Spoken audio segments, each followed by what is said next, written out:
Hey, salut à tous, bienvenue dans cette nouvelle vidéo, dans ce nouveau Tour Review. Ça fait longtemps que vous ne m'avez plus retrouvé tout seul, j'espère que vous n'êtes pas perturbé par ce changement soudain, j'espère que Julien ne va pas trop vous manquer, c'est vrai qu'il a été fort présent dernièrement.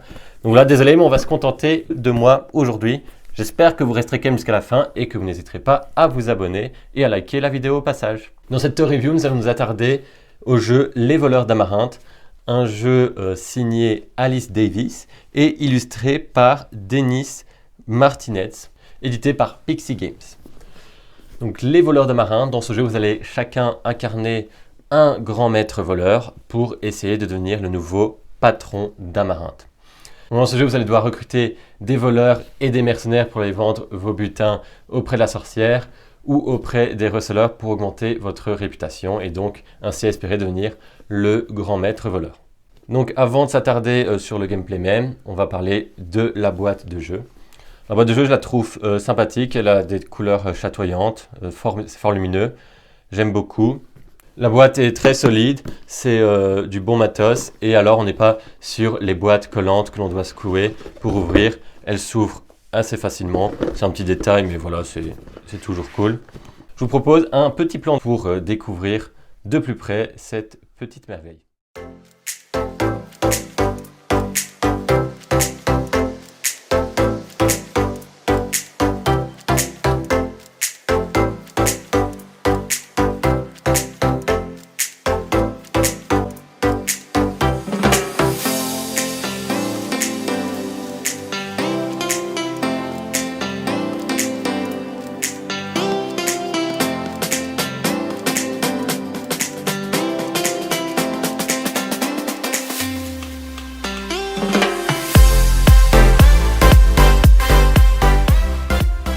Donc ok pour le visuel extérieur pour le matos.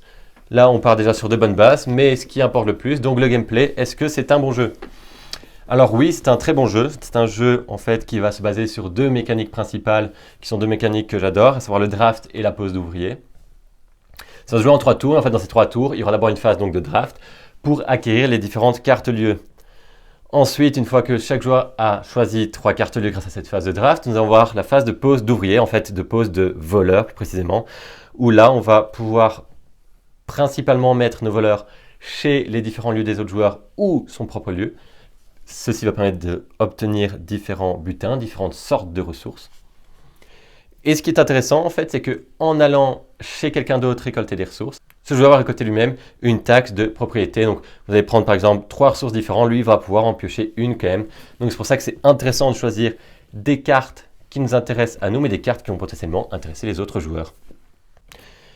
L'autre action principale est de poser son voleur chez un receleur pour vendre plusieurs marchandises à la fois. Donc, par exemple, un receleur qui va vous demander 2 marchandises de type potion, une de type bouquin et une autre de type fossile.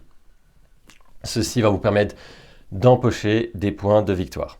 Les autres actions possibles sont celles sur le plateau de jeu, à savoir acquérir une tuile avec un pouvoir spécial, qui sont très pratiques pour revenir dans le jeu en fait, pour aller embêter aussi les autres joueurs. Nous pouvons également échanger 2 joueurs contre une ressource ou inversement aller échanger des ressources contre des voleurs ou vendre des ressources à la pièce. Mais là, c'est beaucoup moins intéressant que de les vendre aux receleurs. Donc, différentes actions possibles, c'est vraiment très intéressant. Alors, les manières de mettre des points, je vous l'ai déjà dit, c'est en vendant des ressources aux receleurs. Mais il y a aussi 2 autres manières. Les 2 autres manières sont l'objectif que l'on a au début de partie. Parce qu'il faut savoir qu'au début de partie, on va piocher un objectif en fait, qui va être juste de récolter un maximum de cartes lieux d'un certain type. Et donc à la fin, vous allez avoir des points si vous avez une carte de ce type, 2, 3 ou plus de 4. Donc il faut faire très attention à choisir des lieux en fonction de notre objectif principal. Mais comme je l'ai dit tantôt, il faut faire aussi attention à ce que ça intéresse potentiellement les autres joueurs pour avoir des ressources grâce à la taxe propriétaire. La dernière manière de mettre des points sont grâce au type de receleur. Donc il y a différents types de receleurs. À la fin de la partie, on va regarder qui est majoritaire dans chaque type. Donc il y a aussi une part de majorité. Et là, en fait, certains types valent plus de points que d'autres. Donc il faut essayer de retenir, parce qu'une fois que les receleurs sont acquéris, on les met face cachée. Il faut retenir un peu ce que les autres joueurs ont fait pour savoir où il faut aller un peu embêter les autres joueurs pour mettre plus de points. Donc voilà, vous l'aurez compris, on est déjà sur un jeu assez complexe. C'est 10 ans ou plus, donc il y a moyen de y jouer avec des enfants, mais honnêtement, des enfants qui ont déjà l'habitude de jouer un peu, je ne le conseille pas comme premier jeu. C'est pour des parties de 45 minutes, mais une fois qu'on sait jouer, ça peut même tourner à 30 minutes. Donc un très bon jeu. Je trouve ça dommage, c'est qu'il n'a pas une grande visibilité, je trouve. Il n'est pas très connu, alors que c'est un très très bon jeu. Est-ce que c'est un manque de communication de la part de Pixie Games? Parce que c'est vrai que quand on dit Pixie Games, là, j'ai pas d'autres jeux de référence, donc à voir s'il y a d'autres gros jeux de Pixie Games. Mais donc voilà, en tout cas, moi, c'est un jeu que je vous recommande très vivement, donc à avoir dans votre ludothèque. Ça change des autres jeux, ça change des autres pauses d'ouvriers. Moi, je suis très content qu'on m'en ait fait cadeau lors de mon anniversaire du confinement. Oui, c'était mon anniversaire pendant le confinement, donc on n'a pas pu faire de grosses fiestas, mais on s'est bien rattrapé niveau jeux de société. Donc c'était pas plus mal non plus, parce que du coup, j'ai pu agrandir plus facilement ma ludothèque. Donc si vous le voulez aussi dans votre ludothèque, on vous met le lien Philibert dans la description de la vidéo comme d'habitude. N'hésitez pas à commenter la vidéo si vous avez aussi la chance de l'avoir déjà testé. Abonnez-vous à notre chaîne si ce n'est pas déjà fait. Et donc moi je vous dis à bientôt pour de nouvelles Toy Review. Elles sont de retour et en force, j'espère que ça vous a plu. Et donc en attendant, portez-vous bien. Salut à tous!